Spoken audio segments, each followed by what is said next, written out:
जरूरी नहीं है फूलाबाई का जिक्र, फिर भी एक बस्ती है जिसे सबने देखा है। पहली बार मैं भौचक रह गया था।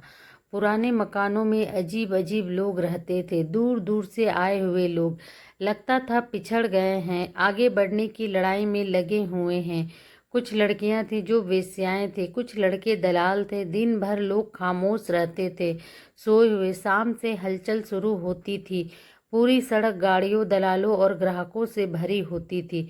बड़े बड़े होटलों की बत्तियां चमकने लगती थी। इनमें 5 या 3 तारे होते थे, या किसी में कोई तारा नहीं होता था। तारे दिखाई नहीं देते थे, हम उन्हें सिर्फ महसूस कर सकते थे। दूर दूर देशों के लोग यहाँ आते थे।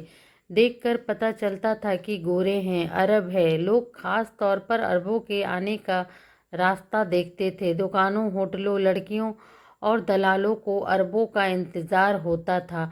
भिखारियों, बाजीगरों, हिजड़ों को भी अरबों का इंतजार होता था। अपने अपने कमरों की ऊंचाइयों से अरब लोग नीचे की दुनिया को देखा करते थे। यहाँ हिजड़े नाचते थे, बाजीगर खेल दिखाते थे, भिखारी औरतें बच्चे भीख मांगते थे, नटों के बच्चे सर्कस करते थे। हर खेल के बाद एक ही सवाल होता था, गरीब भूखा पेट के लिए खाना। अल्लाह रफ़ीक रहम कर। सूखे दुबले फटे हाल हिंदुस्तानी अपना खाली पेट पीटते थे। औरतें काले बीमार बच्चे दिखाती थी। अरब रफ़ीक रहमदिल अल्लाह के नाम पर ऊपर से नोट फेंकते थे। दुबले काले इंसान उन पर टूट पड़ते थे। सब में समझौता हो गया था। नोटों को लेकर लड़ाइयाँ होती थी, फिर नहीं होती थी, लेकिन फिर और मांगते थे अल्लाह के नाम पर रफ़ीक रहमदिल। अब अरब सिर्फ हंसते थे, कभी कभी कागज के टुकड़े फेंकते थे। भीड़ एक बार फिर दौड़ पड़ती थी। हम सब लोग खुश थे, यहाँ रहना जरूरी था। सारी दौलत यहीं थी, सब कुछ यहीं था, सिर्फ रहने की जगह नहीं थी। इसका भी इंतजाम हो गया था। एक कोना था, एक खाट काफी थी। यही मैंने फूलाबाई को देखा था। 55 या 60 साल की थकी हुई काली औरत, बालों में बदरंग खिजाब लगाया था। बालों की जड़ें सफ़ेद हो रही थी। कई जगह सफ़ेद बाल टूट छूट भी गए थे। आते जाते एक बार उसने मुझे गौर से देखा, दूसरी बार मुस्कुराई थी, तीसरी बार उसने आंख मार दी थी। मुझे क्या हुआ था मालूम नहीं, शायद मैं घबरा गया था। इससे पहले किसी औरत ने ऐसा नहीं किया था। उस दिन मैं होशियार हो गया था। आते जाते हमेशा दूसरी तरफ देखता था, लेकिन फिर भी चीज़ें ठीक नहीं हो रही थी। किसी न किसी तरह फूला सामने आ जाती थी, और ज़्यादा बनी ठनी और ज़्यादा थकी हुई। ज़रा सा खांसती, फिर आंखों के कोनों से ताकती, वहीं मुस्कुराहट। मैं परेशान हो गया था, मगर लोग अब भी उसी तरह चल रहे थे। सूरज समंदर में डूब जाता था। पुराने मकानों में लड़कियां बन ठन कर तैयार हो जाती थी। टैक्सियां या कारें होटलों में पहुंचा देती थी। सामने की बड़ी इमारत की बत्तियां चमकती रहती थी। अमीर हिंदुस्तानियों और अरबों की गाड़ियां वहां जरूर आती थी।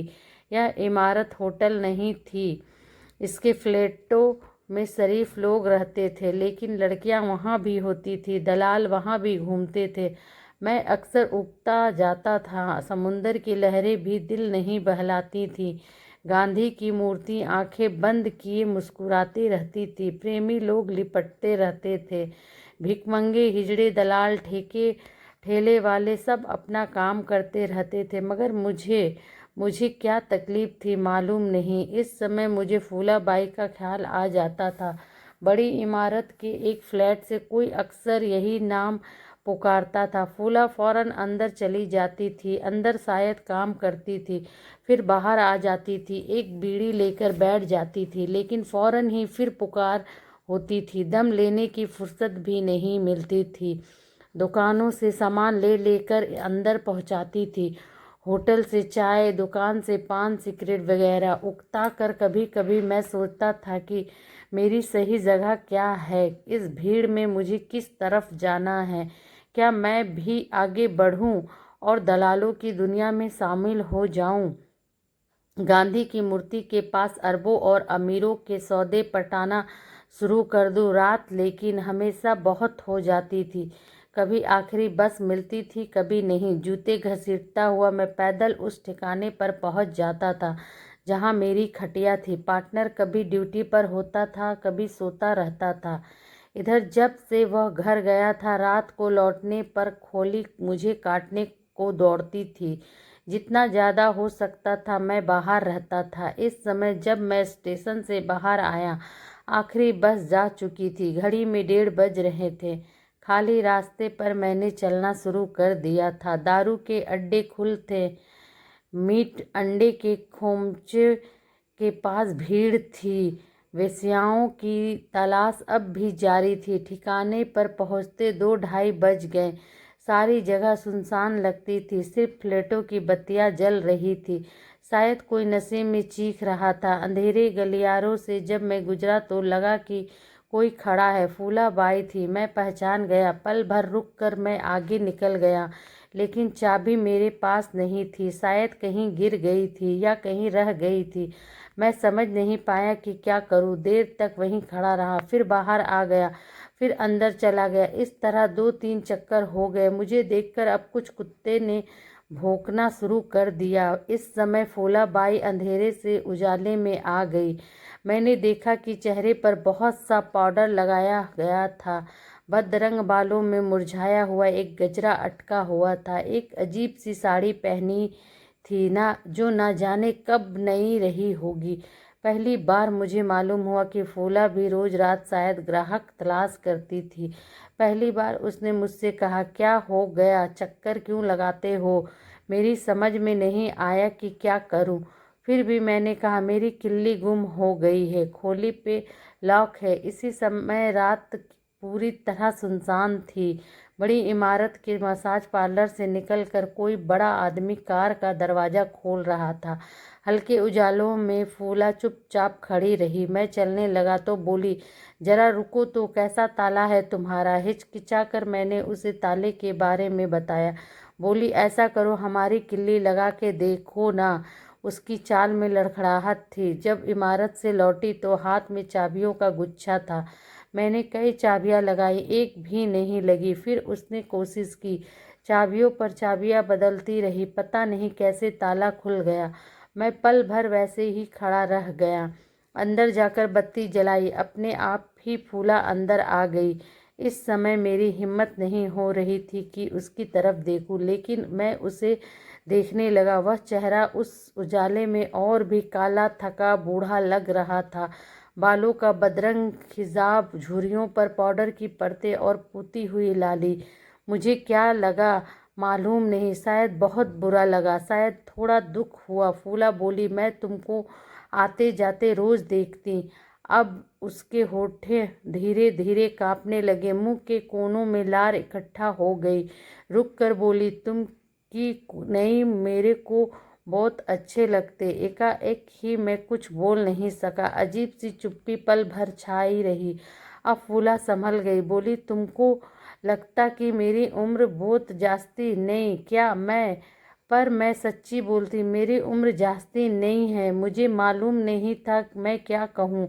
फिर भी मैंने कहा, नहीं, ये बात नहीं, तुम मेरे को गलत समझा, मैं ऐसा आदमी नहीं हूँ। उसी तरह फूला ने कहा, नहीं, सब आदमी लोग कमती उम्र की छोकरी से मोहब्बत करते, पर मैं सच्ची बोलती, मेरा उम्र जास्ती नहीं। तब थोड़ा बिखर गया। बस मैंने जैसे जिद करते हुए कहा, नहीं, तुम मेरे को समझा नहीं, मैं वो टाइप का आदमी नहीं, मैं तुमको बहुत अच्छा समझता। पर बोलते बोलते मैं रुक गया, मालूम नहीं क्या कह देता। फूला जैसे और संभल गई। बोली, देखो ना, मैं तुमको बहुत पसंद करती, आते जाते हमेशा देखती। तुम अकेले में अकेले, मैं तो अकेली। मैं तो तुमको बोली तो मोहब्बत करती, और भी जास्ती मोहब्बत करूँगी। क्यों? तो इस वास्ते कि मेरे को भी मोहब्बत मांगता, थोड़ा हेल्प मांगता। सुनसान रात के 3 बजे एक अकेले कमरे में फूला मुझसे मोहब्बत और हेल्प की भीख मांग रही थी। उसके लिपे पुते चेहरे पर अचानक इतनी बेबसी दिखाई दी कि मुझे बहुत तकलीफ हुई। लेकिन मैंने कहा, नहीं भाई, तुम मेरी बात समझो, मेरे को तुमसे कोई नफरत नहीं है, पर मैं वो टाइप का आदमी ही नहीं हूँ। नहीं समझी? फूला ने कुछ नहीं कहा। अब उसका काला चेहरा और ज़्यादा काला हो गया था। अब उसे कोई आशा नहीं थी। बड़ी देर तक उसी तरह चुपचाप खड़ी रही। धीरे धीरे बोली, उम्र जास्ती होने से क्या होता, मोहब्बत नहीं मांगता, हेल्प नहीं मांगता। मैं चुप रहा। आखिर फूला ने कहा, चलो जाने दो, कोई बात नहीं, पर एक बात बोलूं? क्यों? मैं उसी तरह उसकी तरफ देखता रहा। वह बोली, मेरे को थोड़ा पैसा मांगता, 4-5 रुपया उधारी, मैं जल्दी वापस कर दूंगी, भरोसा करना, सच्ची बोलती। इस तरह फूलाबाई से मेरी पहली बातचीत खत्म हुई। मैं अब भी उसी रास्ते आता और जाता। बीड़ी फूकती हुई फूलाबाई मुझे देखती थी, मुस्कुराती थी, लेकिन मुस्कुराहट में अब पहले वाली बात नहीं थी। मेरे पास पैसे की बहुत कमी थी, फिर भी थोड़ा कुछ मैंने उसे दे दिया था, लेकिन बातचीत कभी नहीं हो पाती थी। लेकिन एक रात जब बिना कुछ खाए पिए मैं सोने की कोशिश कर रहा था, दरवाजे पर दस्तक हुई। सामने फूला खड़ी थी। उसके मैले आंचल में कुछ ढका हुआ था। कुछ चिड़चिड़ा कर मैंने कहा, क्या है आंचल के नीचे से? एक रिकाबी उसने मेरी तरफ बढ़ा दी। खोली में एक खुशबू सी फैल गई। प्लेट में पुलाव या इस तरह की कोई चीज़ थी। मैं उसकी तरफ देखता रह गया। उसने कहा, सुबह को फ्लैट ले जाऊंगी, ऐसा खाली पेट नहीं सोने का। मुझे ताज्जुब हुआ था, उसको किसने बताया कि शाम मुझे खाना नहीं मिला था। इसके बाद कई बार ऐसा होने लगा। गुजरते समय कई बार वह मेरे चेहरे को देखती, उसे बहुत कुछ मालूम हो जाता। कई बार उसने मुझे रोका, अंदर जाकर चुपचाप कोई रिकाबी या प्लेट ले आई, लेकिन बातचीत अब भी नहीं होती थी। लेकिन अब वह मुझे बाहर भी मिलने लगी थी, समुंदर के किनारे गांधी की मुस्कुराती मूर्ति के पास कभी कभी बीड़ी फूकती हुई बैठी रहती थी। धीरे धीरे मैंने उसके पास बैठना शुरू कर दिया था। अब वह ज़्यादा थकी, ज़्यादा हारी हुई मालूम होती थी। काम अब उससे होता नहीं था। मसाज पार्लर में काम बहुत करवाते थे। रात को काम होता था, दिन में भी काम होता था। पार्लर में कई लड़कियां थी। रात को ये अरबों और हिंदुस्तानियों रईसों की मालिश करती थी। बंद कमरों के अंदर से लगातार फूला की पुकार होती रहती थी। कभी कभी यह पहुंचाओ, कभी वह पहुंचाओ, शराब, बर्फ, सोडा, सिगरेट। बीच बीच में लंबी चुप्पियां छा जाती थी। खाना भी पकाना पड़ता था। बड़ी रात लड़कियां बहुत थक जाती थी, फौरन खाना मांगती थी। फूला को बहुत गालियां देती थी। नशे में कभी कभी मारना शुरू कर देती थी। कहाँ का गुस्सा कहाँ निकालती थी। कोई कोई कस्टमर खाना भी खाते थे। ये लोग खूब पैसा लुटाते थे। इतना पैसा है कि उनके पास की सोच भी नहीं सकते, मगर लड़कियों को बहुत कम मिलता था।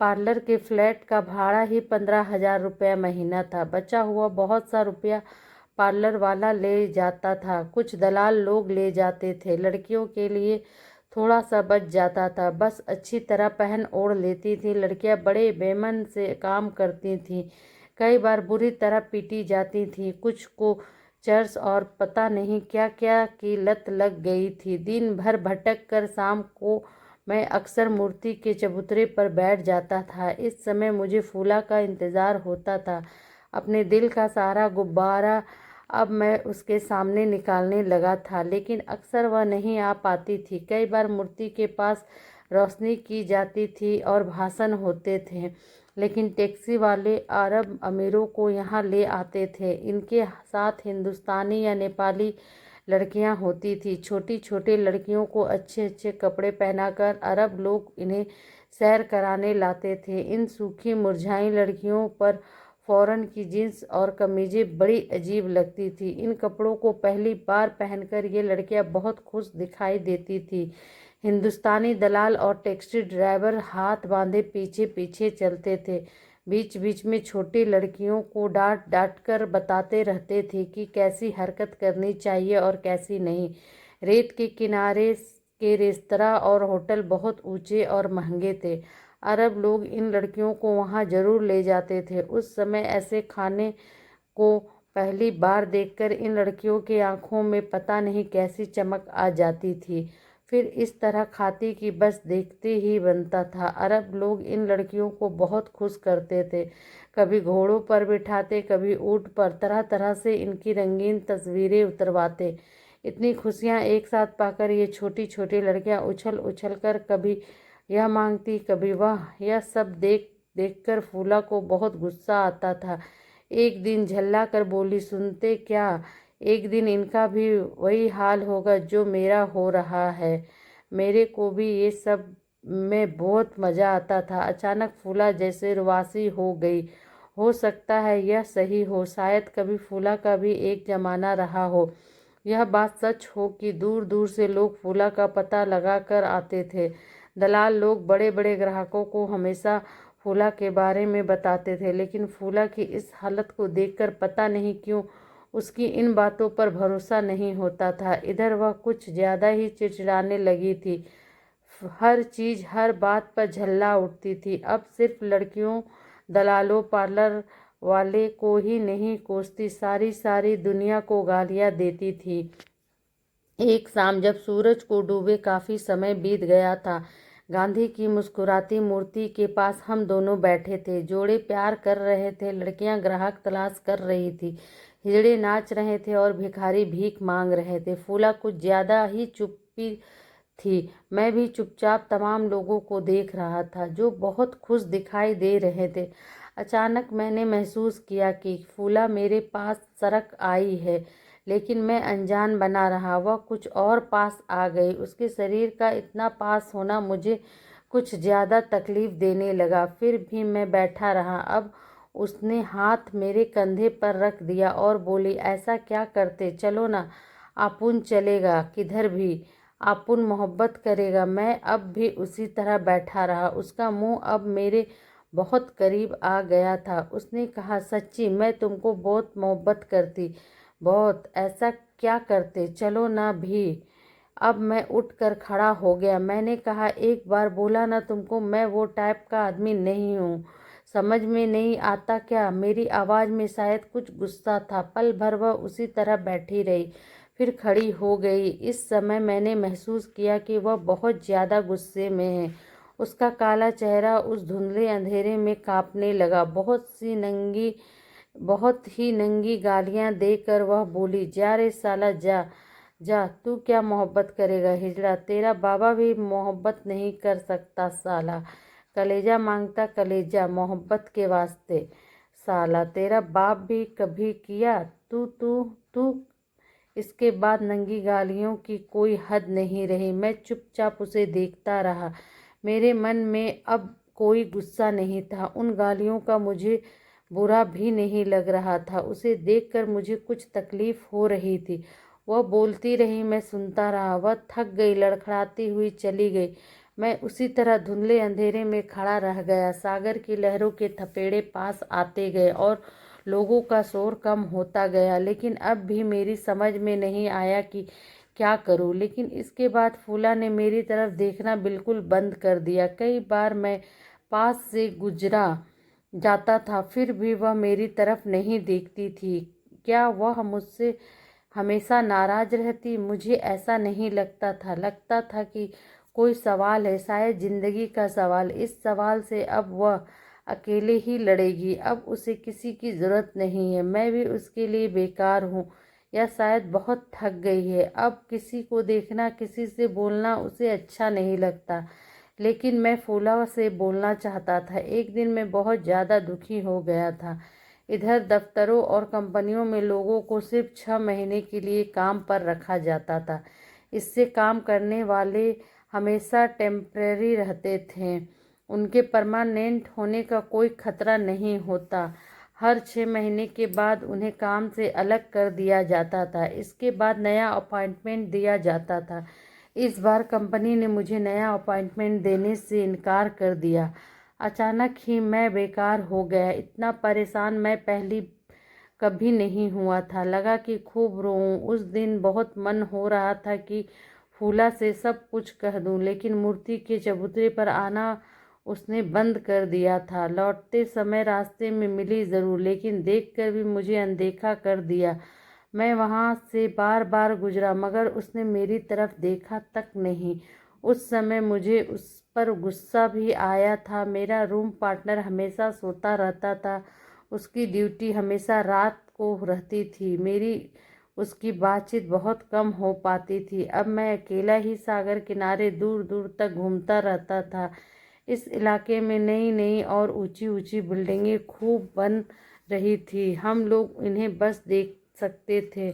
मैंने सुना था कि बिल्डर लोग एक एक फ्लैट के कई कई लाख रुपए लेते हैं। बहुत से बड़े बड़े स्मगलर लोग बिल्डर बन जाते हैं। बहुत से लोग लाखों रुपए देकर ये फ्लैट खरीदते हैं, फिर लाखों रुपए खर्च कर इन फ्लैटों को सजाते हैं। ये सारी बातें सुनता था लेकिन मुझे भरोसा नहीं था। मैंने यह भी सुना था कि लोग बहुत जल्द अमीर हो जाते हैं, इस बात पर भी मुझे भरोसा नहीं था। इन दिनों मेरे मन में फूला से बात करने की बड़ी इच्छा होती थी। दिन भर धक्के खाकर शाम जब मैं लौटता था तो हर रोज़ मेरे पास एक नई कहानी होती थी। ये कहानियाँ अक्सर निराशा, बेइज्जती और दुख की कहानियाँ होती थी। काम मिलना बड़ा मुश्किल हो रहा था। हर जगह अपने अपने लोगों को काम दिया जा रहा था। ये सब कहानियाँ मैं पहले की तरह ही फूला को सुनाना चाहता था, लेकिन अब फूला ने दिखाई देना भी बंद कर दिया था। एक दिन जब मैं लौटा तो बहुत खुश था।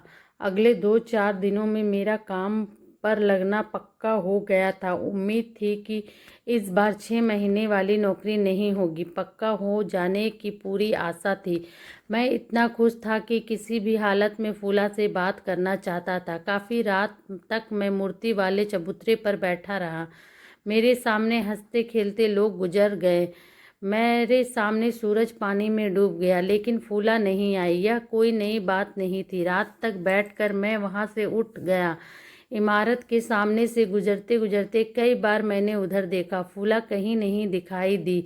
यह भी कोई नई बात नहीं थी, लेकिन इस बार मुझे कुछ अजीब सा लगा। मुझे फिर ख्याल आया कि पिछले कई दिनों से मैंने उसे नहीं देखा। क्या हुआ? क्या वह कहीं और चली गई? इस ख्याल से मैं कुछ परेशान हो गया। मैं किसी से फूला के बारे में पूछना चाहता था, लेकिन यहाँ कोई किसी से बात ही नहीं करता था। 2-3 दिन और गुजर गए।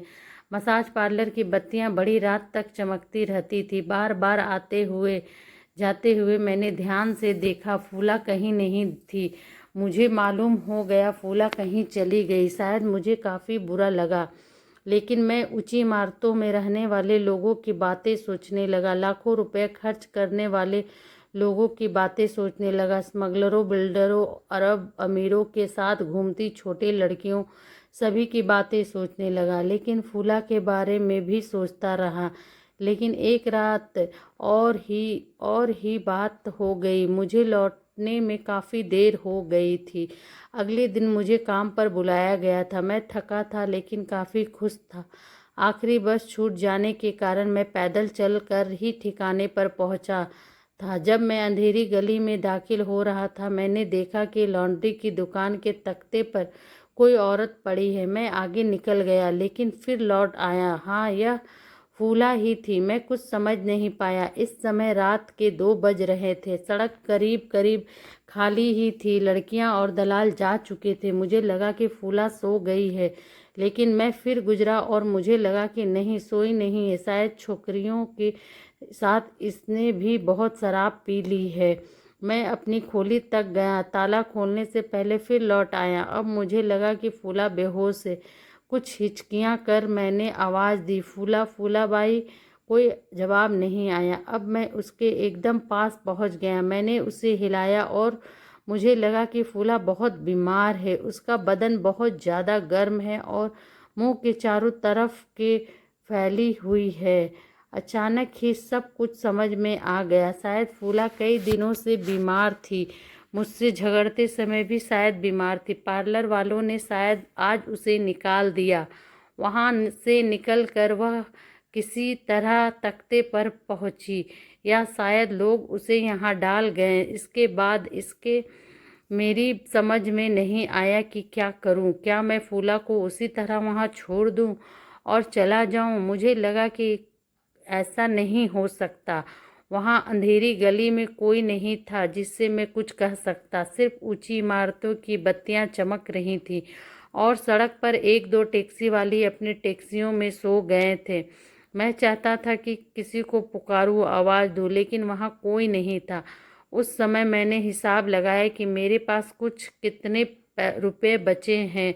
इसके बाद मैंने एक टैक्सी वालों को जगाने की कोशिश की। मुश्किल ही मुश्किल थी, फिर भी मैंने सोच लिया था कि अब क्या करना है। इसी तरह रात बीतती गई थी। दो अस्पतालों ने उसे लेने से इनकार कर दिया। म्यूनिसिपल अस्पताल ठसाठस भरा था। मैंने बड़ी मिन्नतें की थी। नर्सों की ड्यूटी रूम में एक बिस्तर डालकर उसे लिटा दिया गया था।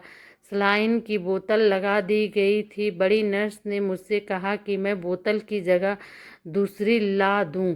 अस्पताल में दवाइयाँ भी नहीं हैं। मैं बाहर से खरीद कर दवाइयाँ ले आया, लेकिन मैं चुपचाप सुबह का इंतज़ार कर रहा था। वार्डों में, गलियारों में, पलंगों पर, ज़मीन पर, हर जगह मरीज ही मरीज पड़े थे। नर्सों ने कहा था कि इंजेक्शन भी लाना है होगा, बहुत सी चीज़ों की ज़रूरत, लेकिन हमारे पास कुछ नहीं था। फिर भी मैं सुबह का इंतज़ार कर रहा था और बेंच पर बैठे बैठे ही सुबह हो गई। मुझे नहीं मालूम था कि यह कैसी सुबह थी। लोगों ने चलना फिरना और गाड़ियों ने दौड़ना शुरू कर दिया था। मैंने तमाम लोगों के बारे में सोचा था। ये लोग थोड़ी बहुत मदद कर सकते थे। ड्यूटी रूम में मैं जाकर मैंने एक बार फिर फूला की तरफ देखा तो वह अब भी बेहोश थी। चितकबरे बाल बिखरे हुए थे और वह पहले से ज़्यादा कुरूप लग रही थी। इसके बाद मैंने चलना शुरू कर दिया। दिन भर चलता रहा, इस जगह से उस जगह और उस जगह से उस जगह।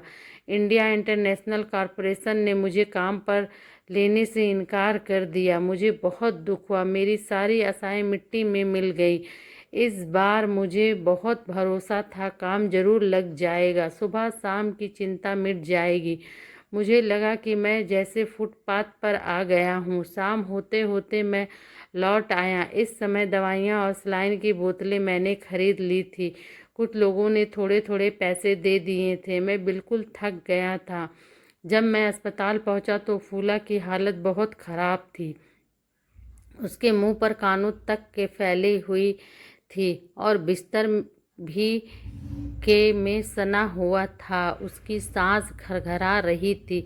लगता था कि किसी भी समय उखड़ जाएगी, लेकिन फिर भी उसकी तरफ किसी का ध्यान नहीं था। इस समय मुझे लगा कि फूला मर जाएगी। पता नहीं क्यों मुझे यह भी लगा कि हे भगवान, फूला को इस तरह मरना नहीं चाहिए। किसी भी तरह उसे बचना चाहिए। मैं दौड़कर बड़ी सिस्टर के पास गया था। बड़ी मुश्किल से उसने मेरी तरफ ध्यान दिया था। फिर एक डॉक्टर आया। उसने बताया था कि फेफड़े में चली गई है। फूला बड़ी हुई बीड़ी हुई कि करती थी और किसी ने उसकी तरफ ध्यान नहीं दिया था। अब एक मशीन लाई गई। मशीन घर घर चलने लगी। मुंह के अंदर नली डालकर डॉक्टर चारों तरफ हिलाने लगा। अब फूला एक एक सांस खींचने लगी, बिलबिलाने लगी। बिलबिलाकर सांस खींचती थी, छटपटा कर आंखें खोल चारों तरफ देखती थी। अब मुझे बार बार लगने लगा कि किसी भी तरह उसे बच जाना चाहिए। बच कर क्या होगा, बच कर कहाँ जाएगी, मुझे कुछ भी मालूम नहीं था। बस यही लग रहा था कि उसे बचना चाहिए। मशीन चलती रही और आवाज़ आती रही। फूला बिलबिलाती रही और आवाज़ आती रही। धीरे धीरे रात हो गई और सभी आवाज़ें चुप हो गई। अब मशीन हटा दी गई और बोतल फिर लगा दी गई। अब मेरी समझ में नहीं आ रहा था कि क्या करूं। नर्स और डॉक्टर कोई बताने को तैयार नहीं था कि क्या होगा। ऑक्सीजन के सारे सिलेंडर खाली पड़े थे या दो तीन थे जो मरीजों पर लगे हुए थे। मैं बैठा रहा, फिर मैं बाहर आ गया। फिर मैं सोचने लगा कि रात क्या होगा, क्या मैं वही कहीं सो जाऊं। लेकिन ऐसी कोई जगह नहीं थी। रात कुछ हो गया तो क्या फूला का दुनिया में कोई है, क्या हमारा दुनिया में कोई है। तब मुझे लगा था कि हमारा कोई नहीं है, हम ही अपने सब कुछ हैं। अब मैं वहीं लौट आया था जहां स्मगलर, अरब, अमीर, लड़कियां, दलाल, हिजड़े सब अपना काम कर रहे थे। कई सितारे वाले होटलों में बत्तियां जगमगा रही थी और महंगे रेस्तराओं में अजीब धुनें बज रही थी। मसाज पार्लर के सामने खूबसूरत गाड़ियां खड़ी थी। आज शायद कोई खास दिन था। गांधी जी की मूर्ति को लट्टुओं से सजाया गया था और सामने कोई नेता भाषण कर रहा था। काफ़ी भीड़ लगी हुई थी। इस समय नेता गांधी जी, पंडित जी वगैरह की महानता के बखान कर रहा था और एक दलाल एक कार वाले को पटाने की कोशिश कर रहा था। तब मुझे अचानक पहली बार ख्याल आया कि मैं किस दुनिया में हूँ, किसने इसे ऐसा बना दिया है। मैं क्या करूँ? इसे ऐसे ही छोड़कर अपनी आंखें बंद कर लूँ? चारों तरफ दलालों की भीड़ है। मैं भी दलालों की दुनिया में शामिल नहीं कर सकता। मैं बेकार, बेघर, बेसहारा सही, पर मैं दलालों की दुनिया में शामिल नहीं हो सकता। नौकरी नहीं मिलेगी, कभी नहीं। कोई बात नहीं। फूला मर जाएगी, कोई बात नहीं। रास्ता मुझे मालूम नहीं, कोई बात नहीं। इन सब के लिए मेरे अंदर नफरत है, वह हमेशा जिंदा रहेगी। वही मुझे रास्ता दिखाएगी। रात भर आवाज़ें आती रही, रात भर बाजे बजते रहे और धुनें गूंजती रही। रात भर बत्तियां जलती रही। रात भर मैं सो नहीं सका, या शायद सो गया और सपने देखता रहा। फूला मर गई और बाजे बजते रहे, धुनें गूंजती रहीं, बत्तियां झिलमिलाती रहीं। मैं जाग कर उठ बैठा। बार बार मैं सो गया, बार बार फूला मरती गई। लेकिन जब सुबह हो गई तो फूला मरी नहीं, जिंदा थी। मैं सबसे पहले अस्पताल पहुंचा था। बोतल और नली को हटा दिया गया था। नर्स ने कहा कि मैं चाय, कॉफ़ी, दूध भी लाकर उसे पिलाऊं। एक गिलास में चाय लेकर जब मैं उसके पास बैठा तो आंखें खोलकर उसने मेरी तरफ देखा। मैंने चम्मच से चाय दी, उसने चुपचाप पी ली। एक बार फिर उसने मेरी तरफ देखा, फिर चुपचाप आंखें बंद कर ली। लेकिन इसी समय बड़ी नर्स ने आकर कहा मैं उसे ले जाऊं और फौरन वह जगह खाली कर दूं। इमरजेंसी में उसे रख लिया गया था। अब जान के लिए खतरा नहीं है। अब ड्यूटी रूम में उसे रखा नहीं जा सकता। अस्पताल में कोई जगह नहीं है। बाकी दवाइयाँ मैं उसे घर ले जाकर दूं। तब मैंने सोचा था, घर ले जाऊं? कहाँ है घर? मसाज पार्लर वाले उसे रखेंगे नहीं। काफ़ी समय मैंने उसी तरह गुजार दिया था। अचानक बड़ी नर्स बहुत तेज़ी से मेरे पास आई। फूला को ना ले जाने के लिए उसने मुझे बहुत डांटा। आवाज़ देकर उसने कई वार्ड बॉय बुला लिए। आखिरी बार उसने मुझसे कहा कि अगर मैं फूला को नहीं ले जाऊंगा तो वह उसे बाहर डलवा देगी। इस बार मैं चुप नहीं रह सका। फूला के पास पहुंचकर मैंने कहा, फूला बाई उठो, अब यहाँ से चलना है। फूला उठने की कोशिश करने लगी लेकिन उठा नहीं पा गया। तब आगे बढ़कर मैंने उसे सहारा दिया। किसी तरह उठकर बैठ गई, फिर सहारे सहारे खड़ी हो गई। फिर घिसिट घिसिट कर हम दोनों ने किसी तरह चलना शुरू कर दिया। घिसटते हुए हम अस्पताल फाटक पर आ गए। अचानक वह ठहर गई। मैंने देखा कि कुछ कह रही है। मैंने सुनने की कोशिश की। कांपती आवाज़ में उसने कहा, तुम नहीं आता तो मैं मर जाती। इस समय उसकी आंखें डबडबाई हुई थी। अचानक मैं जोरों से हंस पड़ा। हंसता रहा, वह देखती रही। हंसते हुए मैंने कहा, तुम बोली थी ना कि मैं मोहब्बत नहीं कर सकता। अभी देखा ना मैं कैसी मोहब्बत करता, बोलो। लेकिन फिर इसी समय मैं अचानक बहुत गंभीर हो गया। मैंने कहा, मगर वो टाइम का आदमी नहीं हूँ, समझ गई ना। इस समय घिसटते हुए, लड़खड़ाते हुए हम अस्पताल से बाहर निकल रहे थे, लेकिन हमें नहीं मालूम था कि किधर जाना है।